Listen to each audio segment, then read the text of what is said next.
हम सब लोग क्या करना है, अपना जीवन को परमेश्वर का हाथ में परिपूर्ण से हम लोग समर्पित करना है। उनसे हम लोग वो संदेश को लेकर दूसरों को बताना है। இந்த லெந்த் காலங்கள் அதற்காக தான் வடிவமைக்கப்பட்டிருக்கிறது. अभी ये दिनों है, अभी तो लेंथ का दिन में हम लोग रहते हैं. 4வது நூற்றாண்டில் தான் ஆரம்பிக்கப்பட்டது இந்த லெந்த் காலங்கள். அதாவது 40 நாள் நம்ம சொல்றோம், நான் ஒரு 46 நாள் இருக்கும். अंत यानी कि तो 400 में बचा, मतलब साल में, वो साल में ही ये शुरू हुआ. ஆண்டவர்கிட்ட அதிகமா நெருக்கமாக சேரக்கூடிய ஒரு காலகட்டமாக இந்த காலகட்டம் அமைக்கப்பட்டிருக்கிறது. अभी इन दिनों, ये दिनों में हम लोग है, ये क्या के लिए, इन दिनों में हम लोग परमेश्वर से बहुत अच्छा संबंध रखने के लिए, ஆண்டவர்கிட்ட அதிகமாக நெருக்கமாக சேரக்கூடிய இந்த காலகட்டத்துல ஆண்டவருக்கு பிரியமானவர்களாக நம்ம மாற வேண்டியது அவசியம். और अभी तो ये लेंथ का दिनों में हम लोग परमेश्वर से और इकट्ठा होना है और हम लोग परमेश्वर के लिए जीवित करना है. எந்த ஒரு விஷயத்தையும் 40 நாள் தொடர்ந்து நம்ம பண்ணணும்னா அது நம்ம வாழ்க்கையில பழக்கமா மாறி விடுகிறது. 40 दिन हम लोग लगातार एक काम को करते रहे, वो हम लोग का आदत बन जाएगा. அதனால இந்த 40 நாட்கள் வடிவமைக்கப்பட்டதற்கு மேலான காரணம் என்னன்னா, ஆண்டவர் கிட்ட நம்ம இந்த 40 நாட்கள் மட்டும் இல்ல, இதனால நம்ம என்ன பண்ணணும், நம்ம வாழ்நாள் முழுவதும் ஒரு வாழ்க்கை முறையை நம்ம மாற்றக்கூடியவர்களா இருக்கணும். ये 40 दिन है जो लेंथ का दिन, ये दिन में हम लोग कौन से अच्छा कार्य को हम लोग अच्छी तरह करते रहते हैं, वो हमारा जीवन में आदत बन जाता है, हमारा जीवन बदल जाता है. இந்த 40 நாட்கள் ஆண்டவருக்கு பிரியமில்லாத காரியத்தை நம்ம விட்டு விட்டோம்னா அது நம்ம வாழ்க்கையில ஒரு முறையாக மாறி விடுகிறது.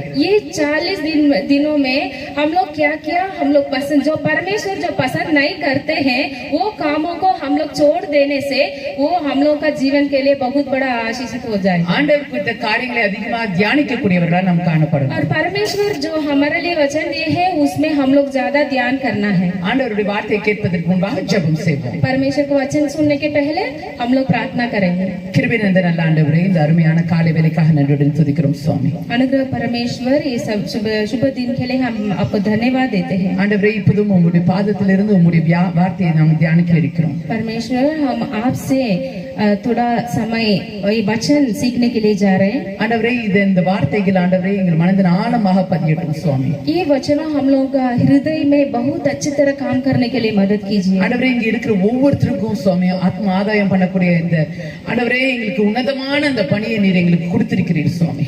इधर हम लोग जो बैठे हुए हैं, परमेश्वर ये दुनिया में सबसे ऊंचा एक अच्छी तरह करने के लिए एक बहुत अच्छा काम हम लोग को दिए हैं. எந்த ஒரு சூழலும் இந்த ஊழியத்தை அலட்சியமாக நாங்கள் செய்யாமல், परमेश्वर हम लोग तो क्या कुछ घटना होने से भी हम लोग बहुत अच्छी तरह ये काम करने के लिए मदद कीजिए. உமக்குள் எங்களை உற்சாகப்படுத்தி இந்த ஊழியத்தை நிறைவேற்ற எங்களுக்கு கிருபை பாராட்டுங்க. पिता परमेश्वर, हमको आप सब समय उत्साहित करना है, वही हमारा विनती है. காரியங்களை வாய்க்க செய்கிறவர் நீர். परमेश्वर, हम लोग जो काम करते हैं, वो जो उद्देश्य है उसको पूरी करने के लिए मदद कीजिए. உமக்காக நாங்கள் முன்னெடுத்து செல்லக்கூடிய ஒவ்வொரு காரியங்களையும் சுவாமி எங்கள் கையின் பிரயாசத்தை வாய்க்க செய்கிறீர். और आपके लिए, आपका काम के लिए हम लोग क्या कदम आगे रखते हैं प्रभु, उनमें प्रभु आपका आशीषित हाथ होना चाहिए. இந்த லெந்த் காலங்களை எங்களுக்கு ஆசீர்வாதமான காலங்களாக மாற்றி தாரும். ये लेंथ का दिनों में प्रभु हम लोग हर एक दिन आशीषित होना चाहिए.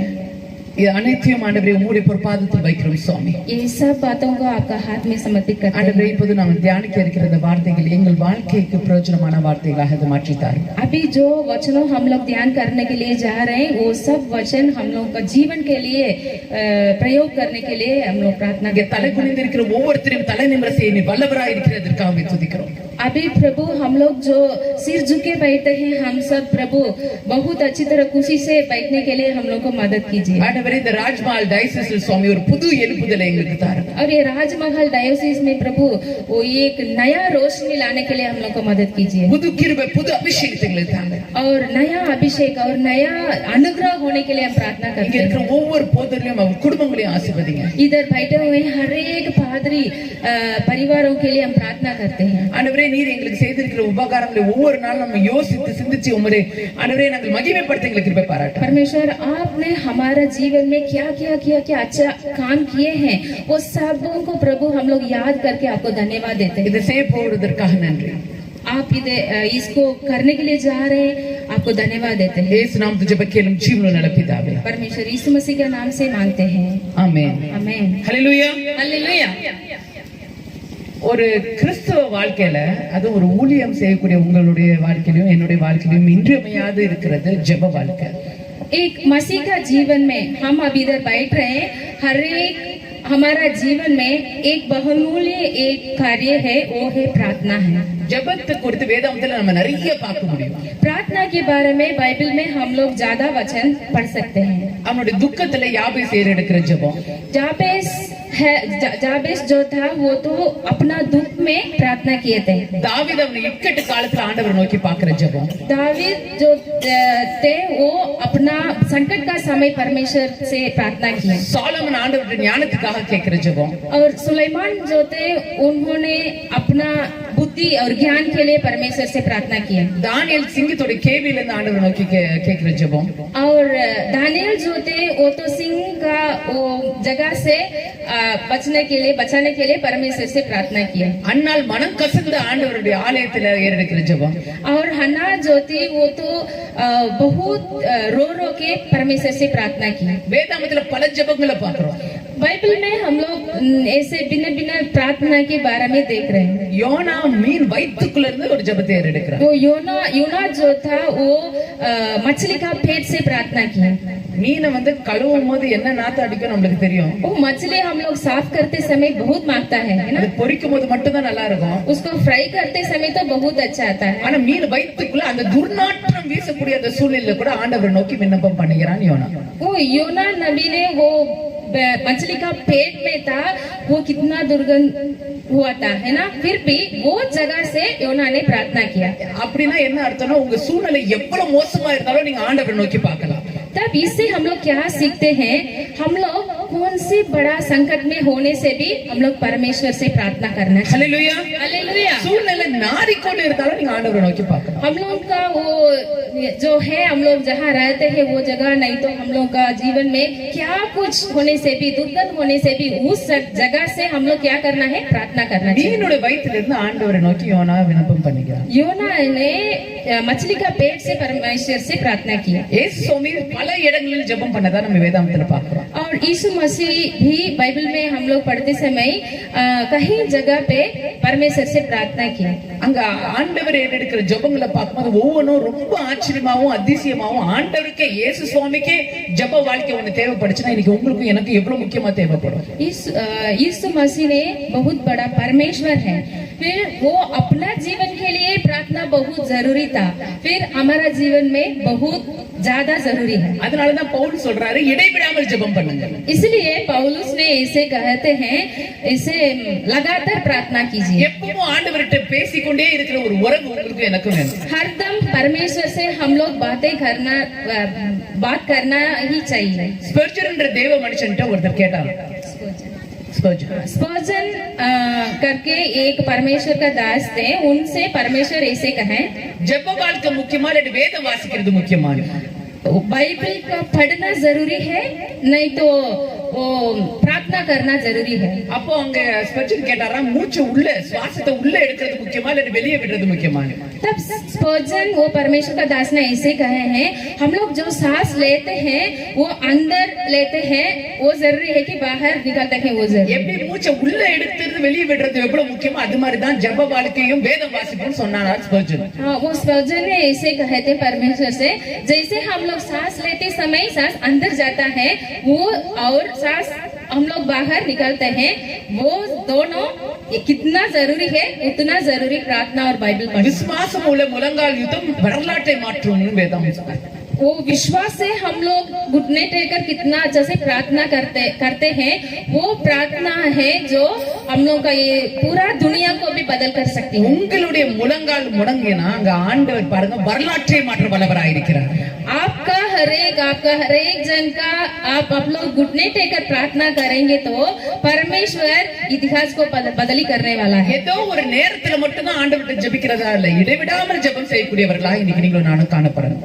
रोज दिन हम लोग एक समय सिर्फ रखकर उसमें प्रार्थना करना नहीं, लगातार हम लोग प्रार्थना करना है, वही है परमेश्वर का इच्छा है. Hallelujah hallelujah. ஆண்டவர்கிட்ட கேட்கணும், ஆண்டவரே அப்படிப்பட்ட ஒரு சூழ்நிலை எனக்கு கொடுங்க, அப்படிப்பட்ட ஒரு மனநிலை எனக்கு கொடுங்க. परमेश्वर से हम लोग मांगना चाहिए, प्रभु हमको हमको भी वैसा मौका दे दीजिए, वैसा हमको भी अच्छा प्रार्थना करने वाला बना दीजिए करके। இன்னைக்கு நம்ம அப்படிப்பட்ட ஒரு ஜெபத்தை குறித்து தான் இன்னைக்கு பார்க்க போறோம். आज हम लोग वैसे एक प्रार्थना के बारे में देखेंगे। சங்கீதம் 103ல உள்ள ஜெபம்.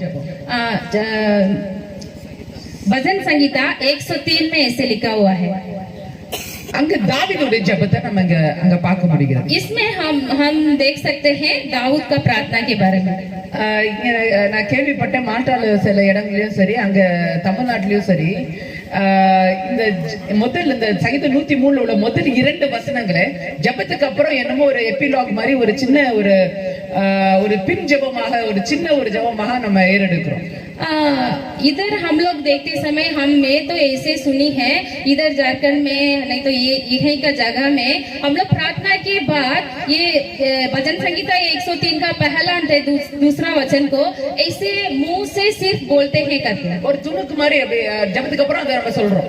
वो तो ये प्रार्थना जैसे नहीं है, फिर भी ऐसे बोलने के लिए है करके बोलते हैं. அது சில பேர் இவ்வளவு ஃபாஸ்டா சொல்றாங்கன்னா அது என்ன ஏது நம்ம புரிஞ்சிக்கிறது முடியாதே, அதுக்கு பிடிச்சிருது. அந்த कोई बहुत जल्दी जल्दी बोलते हैं, वो लोग क्या बोलते हैं वो भी समझ में नहीं आता है. என் ஆத்மாவை கர்த்தரை ஸ்தோத்திரி, முழு உள்ளமே பரிசுத்த ஆத்மாவை கர்த்தரை है हमारे मन यहोवा को धन्य करके बहुत जल्दी जल्दी बोल के खत्म करते हैं. ஆனா இந்த 2 வசனங்களையும் இந்த முதல் 6 வசனங்களே அந்த அதிகாரத்துல பார்க்கும்போது ये भजन संगीता 103 का फर्स्ट 1 वचन से लेकर छठा वचन तक हम लोग पढ़ेंगे तो அது தாவீதோட ஒரு முழு ஜெபமாக அது वो காணப்படுகிறது. दाऊद का एक परिपूर्ण एक प्रार्थना करके हम लोग समझ सकते हैं. அது ஒரு வயது முதிர்ந்த தாவீது ஆண்டவரை நோக்கி விண்ணப்பம் பண்ணக்கூடிய ஜெபம் இந்த ஜெபம். वो तो दाऊद हमारा अपना तो उम्र हो गया ज्यादा, उस समय ये प्रार्थना किए हैं. நம்ம இளம் வயதுல நம்ம செய்கிற ஜெபத்துக்கும் நம்ம வயது முதிர நம்ம செய்கிற ஜெபத்துக்கும் பெரிய வேறுபாடு இருக்கு. जवान का समय हम लोग जो प्रार्थना करते हैं उससे हम लोग जो बुढ़ापन में हम लोग प्रार्थना करते हैं वो दोनों का फर्क है.